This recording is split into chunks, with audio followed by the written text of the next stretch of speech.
PM Narendra Modi के इस ऐतिहासिक दौरे पर चर्चा करने के लिए हमारे साथ बेहद खास मेहमान हैं।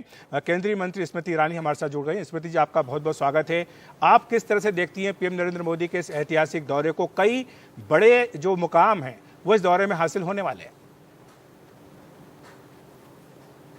मुझे लगता है कि इस रिश्ते को सूक्ष्म दृष्टि से नहीं देखना चाहिए। 3-4 बातें मैं आपके सम्मुख रखना चाहूंगी।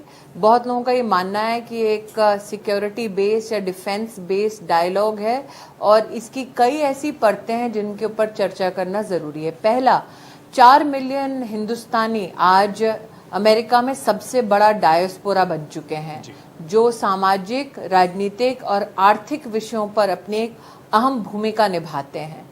आज हमारे देश से जो विदेश पढ़ने जाने वाले छात्र हैं, उनमें से 20% से ज्यादा अमेरिका में पढ़ते हैं। आज हिंदुस्तान में जो लैब्स ऑपरेट कर रहे हैं स्वास्थ्य की दृष्टि से, अमेरिकी लैब्स के साथ उनका वर्तमान में 200 से ज्यादा एक्टिव कोलैबोरेशंस चल रहे हैं। अमेरिका में 14 स्थल ऐसे हैं जहां पर हिंदुस्तानी फार्मास्यूटिकल्स कंपनीज मैन्युफैक्चरिंग कर रही हैं। अगर आप साल 2021 के आसपास का आंकड़ा उठा लें तो अमेरिका से निवेश हिंदुस्तान में एफडीआई की दृष्टि से $80 बिलियन से ज्यादा आया। लेकिन हिंदुस्तानी कंपनीज के लिए विश्व में टॉप 5 जो इन्वेस्टमेंट की डेस्टिनेशंस हैं, उनमें से एक अमेरिका है। तो एक तरफ अमेरिका से $80 बिलियन का एफडीआई का निवेश आ रहा है, दूसरी ओर हिंदुस्तानियों ने सीआईआई की एक रिपोर्ट के अंतर्गत $40 बिलियन का निवेश अमेरिकी कंपनीज में किया है। अमेरिका में 4 लाख नौकरियों का सृजन किया है। तो कहीं ना कहीं आज इस बात को स्वीकार करना पड़ेगा कि यूएस का भारत को निमंत्रण भारत की बढ़ती साख का परिणाम है। और आज जो इकोनॉमीज अपने आप को टेक्नोलॉजी बेस्ड इकोनॉमीज करना चाहती हैं, वो समझते हैं कि हिंदुस्तान एकमात्र वो देश है जहां पर टेक्नोलॉजी फ्रूगल इनोवेशन के आधार पर बनाई जाती है। बहुत बड़ा उदाहरण है हमारा मार्स मिशन। अगर हमारे मार्स मिशन की आप लागत देखें और अमेरिकी मार्स मिशन की लागत देखें तो हमने 4 गुना कम में अपने मार्स मिशन को सक्सेसफुली किया। तो चाहे वो टेलीकम्युनिकेशन हो, चाहे वो स्पेस टेक्नोलॉजी हो, चाहे वो फार्मास्यूटिकल हो, चाहे वो एकेडमिक्स हो, मतलब कि उच्च शिक्षा हो, हर जगह पर हिंदुस्तान और अमेरिका के रिश्ते और भी बुलंद हुए हैं और भी सुदृढ़ हुए हैं। और ये प्रधानमंत्री जी की जो टूर है वो उसी का एक अहम हिस्सा है, इस रिश्ते को एक नया रुख, एक नए पड़ाव तक पहुंचाने का। बिल्कुल, आपने कई सारे क्षेत्रों की बात की है जहां पर कि भारत अमेरिका का आपसी सहयोग लगातार बढ़ रहा है। कई महत्वपूर्ण क्षेत्रों में समझौते भी होने जा रहे हैं। लेकिन स्मृति जी, एक दूसरा विषय है जो आज हमने देखा है, कल भी हमने देखा था कि जिस तरह से भारत की सांस्कृतिक विरासत है उसकी छाप भी इस दौरे पर बिल्कुल साफ तौर पर दिखाई दे रही है। कल विश्व योग दिवस के अवसर पर 135 देशों से भी अधिक देशों के प्रतिनिधियों ने जो है हिस्सा लिया। तो ये भारत की जो एक सॉफ्ट पावर है योग को लेकर के वो दिखा रही है।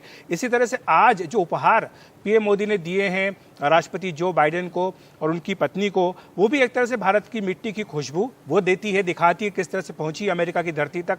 और साथ ही जो सांस्कृतिक धरोहर हमारी है उसको भी एक तरह से दिखाने का प्रयास पीएम मोदी ने किया है। मुझे लगता है सांस्कृतिक धरोहर की जब आप बात करते हैं तो कल का अंतर्राष्ट्रीय योग दिवस निश्चित रूप से इस बात को प्रतिबिंबित करता है, कैसे यूएन हेडक्वार्टर्स में प्रधानमंत्री जी ने 135 राष्ट्रों के संग एक नया रिकॉर्ड बनाया। लेकिन उसके पीछे भी एक इकोनॉमिक विरासत के साथ विकास की जब प्रधानमंत्री चर्चा करते हैं तो उसका एक इकोनॉमिक भाग भी है। जैसा कि आपने कहा कि राष्ट्रपति बाइडेन को एक संदल का एक बॉक्स दिया गया है, वो बनाया गया है जयपुर के कारीगरों द्वारा। उसमें जो चांदी है वो पश्चिम बंगाल से है, उसमें जो गुड़ है वो महाराष्ट्र से है, गणपति जी की एक छोटी सी उसमें मूर्ति है, लेकिन उसके साथ जो चावल गया है वो उत्तराखंड से है, तिल गया है वो तमिलनाडु से है, और नमक जो है वो गुजरात का है।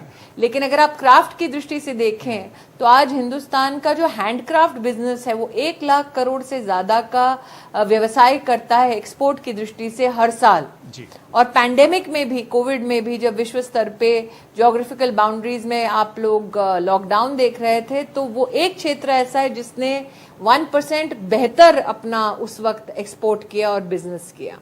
तो अगर आप आज आयुर्वेद को देखें, ऑल्टरनेटिव मेडिसिन को देखें, तो आज यूएस में 40% जो जेनेरिक ड्रग्स की फॉर्मुलेशंस हैं वो हिंदुस्तान से आती हैं। तो विरासत को मात्र संस्कृति की दृष्टि से नहीं, आर्थिक दृष्टिकोण से भी देखना जरूरी है। इसीलिए प्रधानमंत्री मोदी कहते हैं विरासत भी विकास भी। बिल्कुल।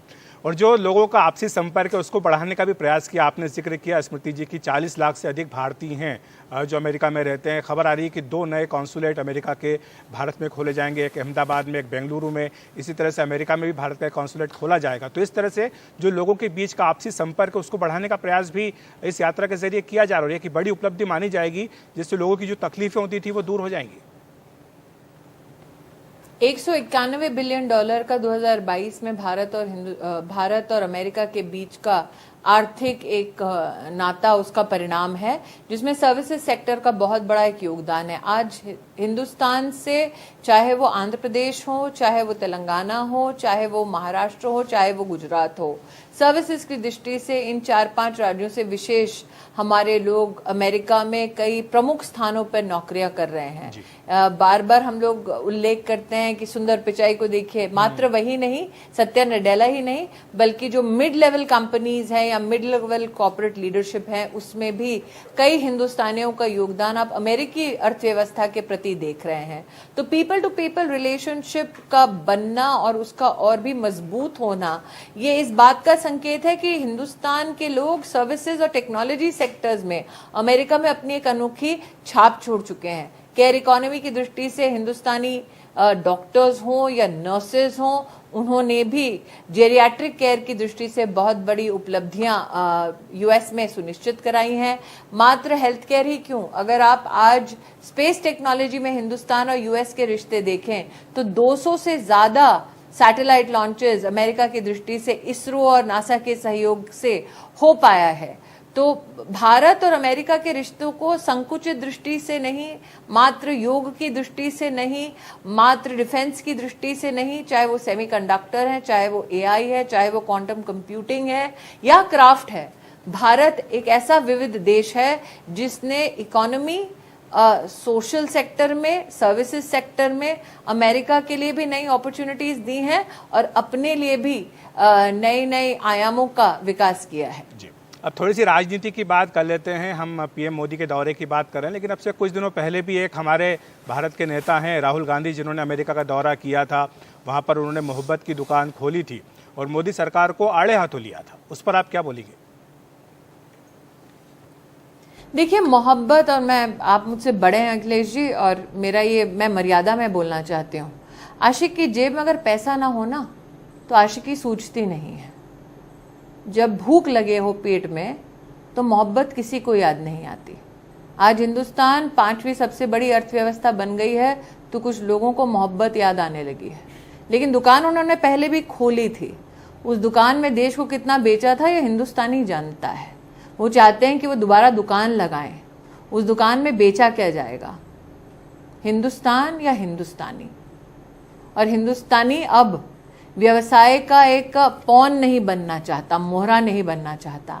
खुद अपने दम पर, अपने हाथों से व्यवसाय कर अपने परिवार को, अपने राष्ट्र को संरक्षित रखना चाहता है। तो हम तो कहते हैं इकोनॉमी पे डिबेट करो, वो कहते हैं मोहब्बत करो। राष्ट्रनीति से किसको सरोकार है और अपनी राजनीति से किसको मोहब्बत है, ये उसी से प्रमाणित हो जाता है। लेकिन स्मृति जी, जब से आपने राहुल गांधी को अमेठी में हराया है, हम देखते हैं कि कांग्रेस के जो कार्यकर्ता हैं वो आपके पीछे पड़ गए हैं। जब भी आप अमेठी में जाती हैं तो कुछ न कुछ टिप्पणियां सोशल मीडिया पर करते हैं। अब क्या है, लेकिन ये मान करके चला जाए कि वायनाड की बारी है? मैं सर इतना ही कहूंगी कि आज प्रधानमंत्री मोदी का अमेरिका का विजिट अपने आप में एक बहुत ही गंभीर और भारत की अर्थव्यवस्था को देखते हुए बहुत ही एक अहम मुद्दा है। जो खुद अब राजनीति में मुद्दा नहीं रहे हैं, उनके ऊपर चर्चा करके ना आप अपना समय व्यर्थ करें ना मेरा। ठीक है, अब इसी पे बात कर लेते हैं कि एक तरफ जहां पीएम मोदी अमेरिका में भारत का झंडा बुलंद कर रहे हैं, वहीं पर कल पटना में कई विपक्षी दल बैठने वाले हैं। उनका महाजुटान हो रहा है। वो ये कह रहे हैं कि किसी भी हालत में हमें बीजेपी को सत्ता से उखाड़ के फेंकना है। हालांकि उनके जो आपसी मतभेद हैं स्मृति जी, वो भी इस बैठक से पहले खुलकर सामने आ रहे हैं। मैं इतना ही कहूंगी कि एक कहानी थी अलीबाबा 40 चोर की। अब पटना में कौन 40 चोर हैं, कौन अलीबाबा, इसका विश्लेषण नीतीश जी और राहुल गांधी जी कर सकते हैं। 1750 करोड़ का पुल का पलक झपकते ही बह जाना, वो अपने आप में संकेत है कि विपक्ष में कितनी काबिलियत है। अभी लेकिन ये भी खबर आई थी कि केजरीवाल और कांग्रेस जो है आमने सामने दिख रहे हैं। केजरीवाल कहते हैं कि दिल्ली वाले अध्यादेश पर कांग्रेस समर्थन देने का आश्वासन दे, अगर नहीं करेंगे तो वो मीटिंग से कल से वॉकआउट कर जाएंगे। तो यानी जो बैठक शुरू होने से पहले ही एक तरीके जो खटास है वो सामने दिख रही है। देखिए, ये सब इकट्ठा आ रहे हैं अपनी राजनीति बचाने के लिए, हम सब इकट्ठा आ रहे हैं राष्ट्र को उन्नति के नए पथ पर ले जाने के लिए। तो उनको कल क्या, किस मोड़ पर किसकी राजनीति का सामना करना पड़ेगा, ये उनका विषय है। मैं इतना ही कहूंगी कि अमेरिका में जिस प्रकार से प्रधानमंत्री जी का स्वागत हुआ, जिस प्रकार से वो ज्वाइंट सेशन को अपना संबोधित करने वाले हैं, जिस प्रकार से चाहे एआई हो, चाहे क्वांटम हो, चाहे सेमीकंडक्टर हो, चाहे फार्माकोलॉजी में इन्वेस्टमेंट हो, चाहे स्पेस सेक्टर में भारतीय हमारी जो जनमानस है उनका और अमेरिका का एक सहयोग है वो हो, कई ऐसे क्षेत्र हैं जहां पर बुलंद हिंदुस्तान नई ऊंचाइयों को छूते हुए, नई परिभाषाओं को साथ में लेते हुए पुराने रिश्तों को और भी सशक्त कर रहा है। ये प्रधानमंत्री का दौरा उसी का एक मुझे लगता है रिफ्लेक्शन है। बहुत बहुत धन्यवाद आपका स्मृति जी, हमारे साथ जुड़ने के लिए, विस्तार से समझाने के लिए कि इस ऐतिहासिक दौरे का क्या महत्व है। धन्यवाद।